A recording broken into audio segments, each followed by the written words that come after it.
Morning student, स्वागत है आपका मेरी क्लास पे। आप पढ़ रहे हैं linear equation in two variable. इसका आज हम एक्सरसाइज 3.5 डिस्कस करेंगे, जो कि वज्र गुणनखंड यानी कि हमने सवाल में मान लिया कि माना जो नियत व्यय है वो x रुपये है और जो भोजन का प्रतिदिन चार्ज लग रहा है, व्यय लग रहा है, वो हमारा y रुपया है। तो एक व्यक्ति ने 20 दिन खाना लिया हुआ है तो नियत चार्ज x उसको देना ही होगा। भोजन के लिए 20 दिन, एक दिन का जब y रुपया है तो 20 दिन का हो जाएगा 20y। तो 20y बराबर आपका आ गया 1000 रुपया, ठीक है ना। उसने कुल 1000 रुपये पे किया है, जबकि एक दूसरा व्यक्ति है उसने भोजन जो है आपका 26 दिन दिया हुआ है ना। तो 26 दिन दिया है तो इसका मतलब क्या हुआ, x नियत रहेगा प्लस 26y बराबर 1180 रुपया हो गया। अब इसको हल कर सकते हैं, हल करने के बाद x और y के मान आ जाएंगे। लेकिन मैंने आपसे हमेशा कहा कि x और y निकालने के बाद अब आंसर न रहिएगा, ठीक है। ये आंसर नहीं होता, बल्कि जो चीज़ हमसे पूछी जाती है उसको आपको देना होता है, ठीक है ना। तो यहाँ पर जो आंसर है वो क्या है, नियत चार्ज और ठीक है भोजन का व्यय। तो हम यहाँ पर मान लेंगे, माना नियत व्यय बराबर x जो था वो बराबर जो आएगा वो लिख देंगे और भोजन का व्यय होगा उसको लिख दिया जाएगा। तो यहाँ पर आपको दोनों चीज़ें लेकर चलनी होंगी, है ना। और आप बाद में जो आपने माना उसको आंसर में जरूर लिखिए, तभी आपका वो पूरा माना जाएगा, अदरवाइज वो पूरा नहीं माना जाएगा। तो प्लीज़, ठीक है, यहाँ तक आपको करना होता है। बहुत सारे बच्चे ऐसे होते हैं कि x और y लिख देते हैं, x और y इतना, y बाय इतना आंसर, ठीक है ना, जबकि ये गलत हो जाएगा। तो आपको पूरा आंसर देना है, इतना नहीं लिखना होता, ठीक है। अब एक सवाल अगला देख रहे हैं आप।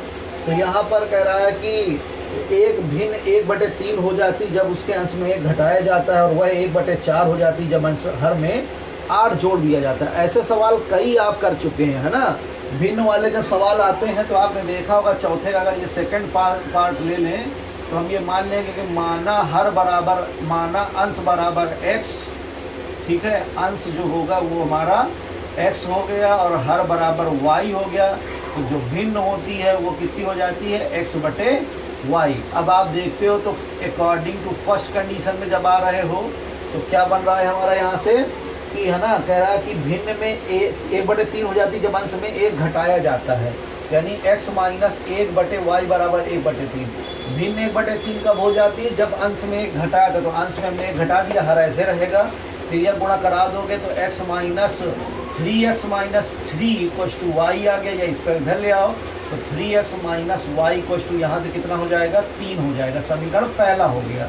अब अकॉर्डिंग टू सेकंड कंडीशन अगर आते हो आप, है ना, सेकंड कंडीशन में तो यहाँ पर क्या हो गया, कह रहा है कि अगर हम हर में यहाँ पर हम जो है 8 जोड़ दें तो 1/4 हो जाती है। हर में 8 जोड़ दें यानी कि x बटे यहाँ से कितना आ गया, y + 8 = 1/4 हो गया। फिर तिर्यक गुणा कराइए, ये इधर तो आ गया 4x बराबर आ गया y + 8, या 4x - y बराबर 8 हो गया। समीकरण 2 हो गया। ऐसा करते हैं, विलोपन भी सबसे बेहतर होगी यहाँ पर, क्योंकि y के गुणांक देख रहे हैं आपस में बराबर है। तो हमने यहाँ पे लिख दिया समीकरण 1 - 2, ठीक है। समीकरण 1 - 2 जैसे ही लिखोगे तो यहाँ से आ जाएगा 4x, पहला समीकरण 3x का, है ना। तो 3x - y बराबर 3 है और दूसरा है 4x - y बराबर 8। तो घटा दीजिए, माइनस ये हो जाएगा प्लस, ये हो जाएगा माइनस, ये कट जाएगा। तो -x -5, x का मान 5 आ गया। x का मान हमने समीकरण 1 में रख दिया। जैसे ही रखा यहाँ पे तो आप देख रहे हैं 15 - y बराबर 3 हो गया। तो y का मान आपका 12 आ गया। इसलिए भिन्न हमको चाहिए थी, x और y नहीं चाहिए, भिन्न चाहिए। तो x/y बराबर 5/12 आ गया, ठीक है ना। अब जरा देखिए क्या कंडीशन को फॉलो करता है ना। आप अगर एक इसमें घटा दें तो यहाँ पे जब घटाओगे तो 4 हो जाएगा, 4/12 1/3 हो जाएगा। और अगर इसमें 8 जोड़ दो तो 20 हो जाएगा। तो 5/20 यानी 5 × 20 तो 1/4 हो जाएगा, यानी एकदम ये सही है। अब इसके बाद बात करिए सवाल नंबर 3 की। तो यश एक टेस्ट में 40 अंक अर्जित करता है, जबकि सही उत्तर के लिए उसको 3 अंक और गलत के लिए 1 अंक की कटौती की जाती है। जबकि अगर सही के लिए 4 अंक दे दें, गलत के लिए 2 अंक दे दें तो उसका स्कोर जो है वो 50 अंक हो जाता है। तो टेस्ट में कुल कितने प्रश्न थे, प्रश्न का मतलब क्या हुआ, सही प्लस गलत की संख्या कुल प्रश्नों की बराबर हो जाएगी। मान लिया, माना यश ने, है ना, सही उत्तर दिए प्रश्नों की संख्या क्या हो जाएगी, x हो गई, और गलत दिए गए उत्तरों की संख्या हो गई y। तो कुल हमारे प्रश्न कितने हो गए, x + y हो गए। अब सही के लिए उसको 3 अंक मिल रहा है, गलत के लिए 1 अंक कट रहा है, तो उसका स्कोर हो जाता है आपका 40। कहने का मतलब x क्वेश्चन सही है तो 3x हो गया, तो 3x माइनस वाई, क्योंकि एक क्वेश्चन का एक ही अंक कट रहा है, y क्वेश्चन है तो y x minus y, 3x minus y बराबर 40 हो गया। पहली शर्त आपकी ये बन गई, ठीक है। इसके बाद जब आगे आते हो कि सही के लिए 4 अंक और गलत के लिए 2 अंक दिए जाते हैं, तो उसने 50 अंक अर्जित कर लिए, तो सही के लिए जब उसको आपको दे रहे हो 4 अंक, है ना, तो करेक्ट क्वेश्चन हमारे x थे, करेक्ट वाले क्वेश्चन x हैं, इनकरेक्ट क्वेश्चन y हैं, टोटल जो क्वेश्चन होंगे वो हमारे कितने हो जाएंगे, x प्लस वाई, ठीक है ना। Total question x plus y हो गए। तो पहली कंडीशन जब आ रहे हो आप, तो 3 अंक सही का, 1 अंक गलत का, तो स्कोर हुआ 40, है ना। तो यहाँ से आ गया 3x minus Y equal to 40, पहला समीकरण बन जाएगा ये। और जबकि दूसरे समीकरण की बात करोगे तो 2 अंक मिल रहे हैं सही के, तो अकॉर्डिंग टू सेकंड कंडीशन पे जब आओगे तो यहाँ पे 4 अंक सही के मिल रहे, तो 4x हो गया, 2 अंक गलत के तो 2y घटेगा, है ना। सही माइनस गलत बराबर कुल जो हमारा स्कोर होगा, तो स्कोर कितने का, 50 का है। ये हो गया सवाल समीकरण नंबर 2। चाहो तो इसमें 2 का भाग करा दीजिए पूरे में, तो ये हो जाएगा 2x माइनस वाई बराबर 25 हो गया, समीकरण नंबर 2 आ गया। अब यहाँ y बराबर है, फिर से घटा दीजिए तो हमारा y का मान, x का मान आ जाएगा, x का आएगा तो y का आ जाएगा। और फिर बड़े आराम से टोटल क्वेश्चन में आंसर देना है, तो x प्लस वाई हो जाएगा, है ना। अगर आप देखें y की वैल्यू तो यहाँ से 15 आ जाएगी, और x की वैल्यू जब निकालोगे तो 20 आ जाएगी, ठीक है।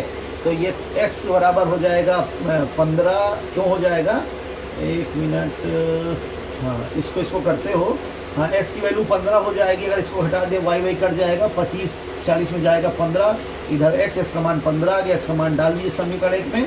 तो जैसे ही डालोगे यहाँ पर तो 15 से 45 उधर जाएगा, तो है ना। तो यहाँ पे आप जब करोगे तो x का, तो y का मान 5 आ जाएगा, तो कुल क्वेश्चन कितने हो जाएगा, 15 प्लस 5 बराबर 20 क्वेश्चन हमारे हो जाएंगे। इस तरीके से क्वेश्चन खत्म होता हुआ, ठीक है। अब हम बात करेंगे सवाल नंबर 4 की। चौथे का चौथा क्वेश्चन, एक राजमार्ग पर 2 स्थान A और B हैं जो कि 100 किलोमीटर दूरी पर हैं। एक कार A से और एक कार B से चलना प्रारंभ करती है। यदि ये कारें विपरीत दिशा में, अब एक ही दिशा में चलती हैं, तो यहाँ पर दोनों कारें जो है वो 5 घंटे बाद मिलती हैं, जबकि अगर विपरीत दिशा में चलती हैं तो 1 घंटे पश्चात मिल जाती हैं। तो कह रहा है दोनों कारों की चाल ज्ञात कीजिए, कि आखिर इनकी चाल क्या है, हमको ये बात निकालनी है, ठीक है ना। कि 2 स्थान हैं A और B, 100 किलोमीटर अपार्ट है। बहुत आराम समझने का प्रयास करिएगा बात मेरी। ये A है और ये B है, ठीक है ना। ये 100 किलोमीटर इनके बीच का गैप है।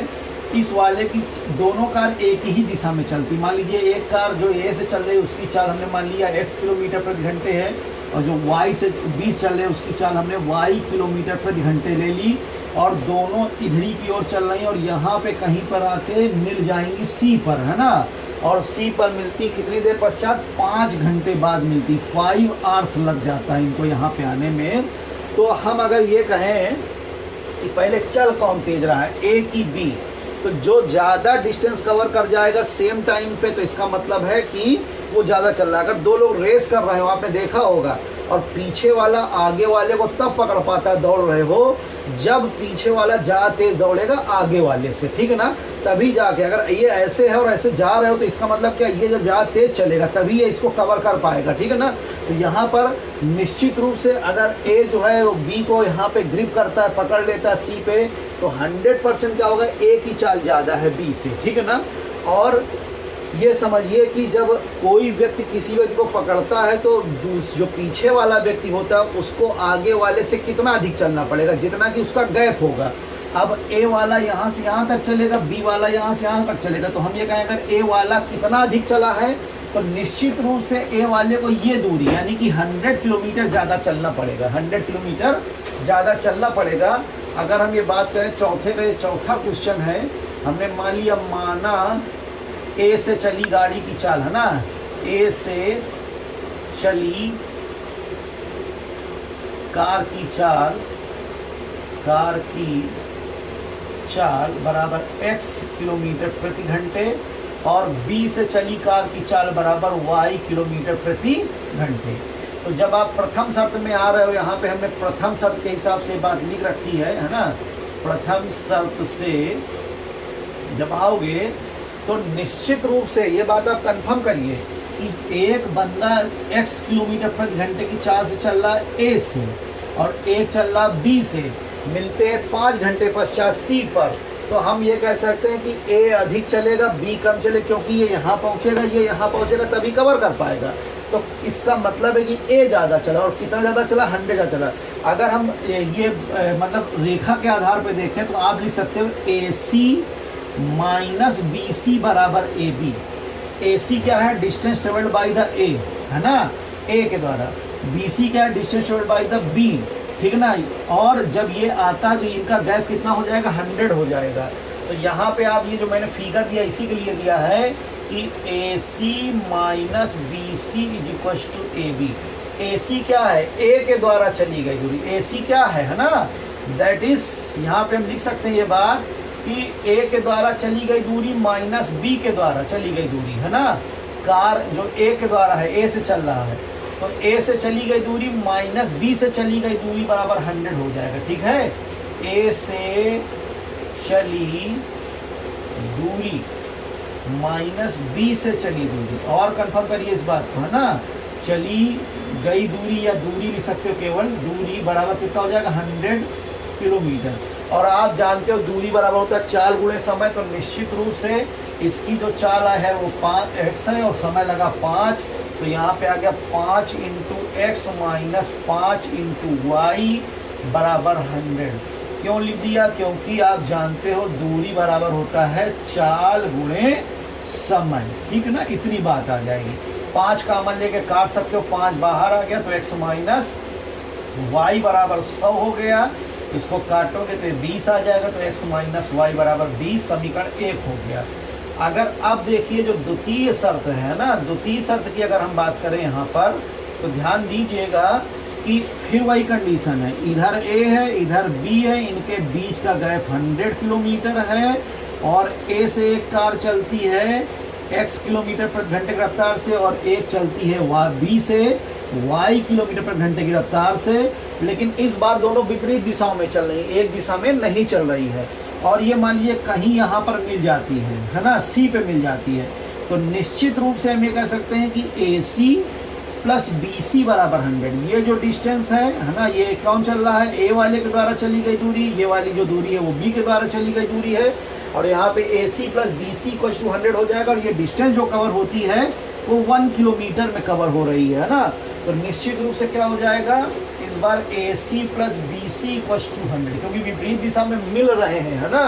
100 किलोमीटर आ गया, यानी A के द्वारा चली गई दूरी प्लस B के द्वारा चली गई दूरी बराबर 100। तो इस बार समय हमारा 1 है, तो x into 1 plus y into 1 equal to 100, या x plus y equal to 100 हो गया। समीकरण आपका नंबर 2 हो गया, है ना। अब अगर हम इनको जोड़ या घटा दें, जोड़ दें सीधे सीधे, तो समीकरण 1 प्लस 2 जैसे ही करा तो y कट जाएगा, 2x का मान आ जाएगा 120, तो x का मान आ गया 60, और x का मान 60 हो जाएगा, तो y का मान आप यहाँ डाल दीजिए, तो y बराबर हो गया 40, है ना। इसलिए लिख सकते हो A से, अब कारों की चाल क्या हो जाएगी, इसलिए जो कारें हैं, है ना, कारों की चाल, जो कारों की चाल आ रही है ना, वो क्या जाएगी, 60 किलोमीटर प्रति घंटा व 40 किलोमीटर प्रति घंटा। ये हमारी आंसर हो गया, है ना, कि दो कारें थी, दोनों कारों की चालें आ जाएंगी, ठीक है। 40 किलोमीटर प्रति घंटा व क्या बोलते हैं 45 किलोमीटर प्रति घंटा।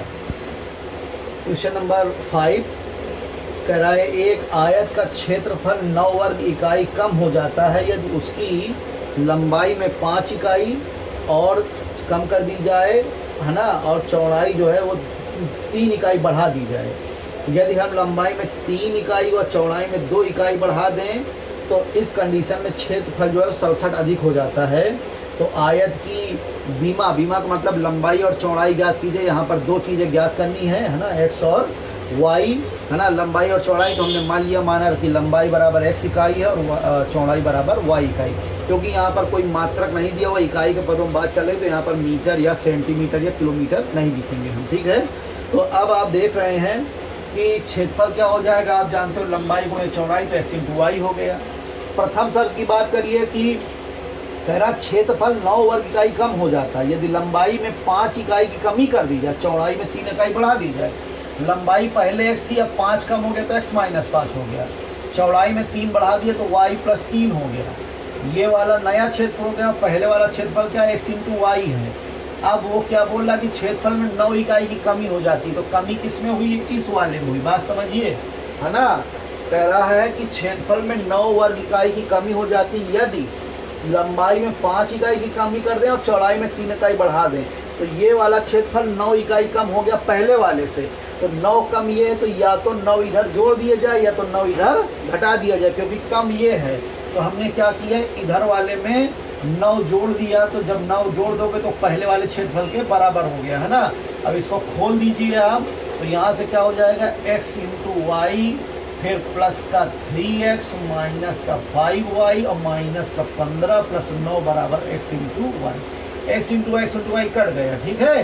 ये हो गया 3x माइनस 5y बराबर 15 में 9 जाएगा तो आ जाएगा 6, और उधर जाएगा तो ये माइनस का हो जाएगा, ठीक है। 15 में से 9 गया आया 6, लेकिन उधर चला गया तो ये माइनस हो गया। समीकरण 1 हो गया।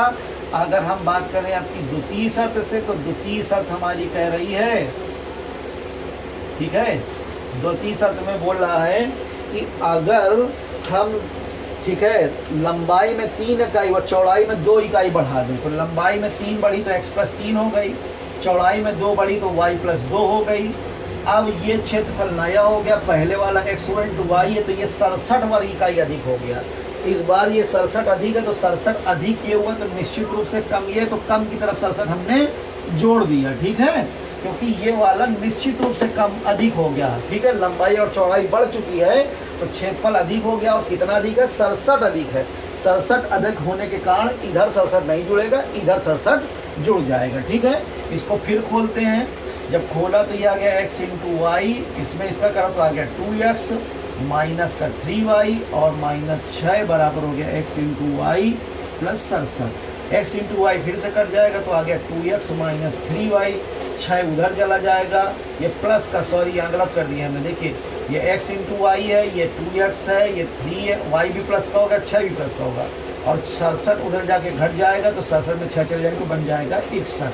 अब इन दोनों समीकरणों को हल करिए, हल करने के बाद आप x और y के मान निकाल लेंगे। जब मान आ जाएगा तो आपको यही बीमा निकली थी, यानी कि क्षेत्रफल हमारा निकल आएगा। That's all. इस तरीके से एक्सरसाइज आपकी क्या बोलते हैं 3.5 खत्म होती हुई। नेक्स्ट वीडियो में 3.6 स्टार्ट करते हैं हम आपके लिए। लास्ट एक्सरसाइज होगी ये, ठीक है। इसके पास आपके अच्छी एक्सरसाइज है, लेकिन वो मैं वो भी बताऊंगा। भले उसमें लिखा होता है कि this exercise not point of examination, लेकिन क्वेश्चन अच्छे होते हैं तो मैं इसको आपके लिए डिस्कस करेंगे, ठीक है।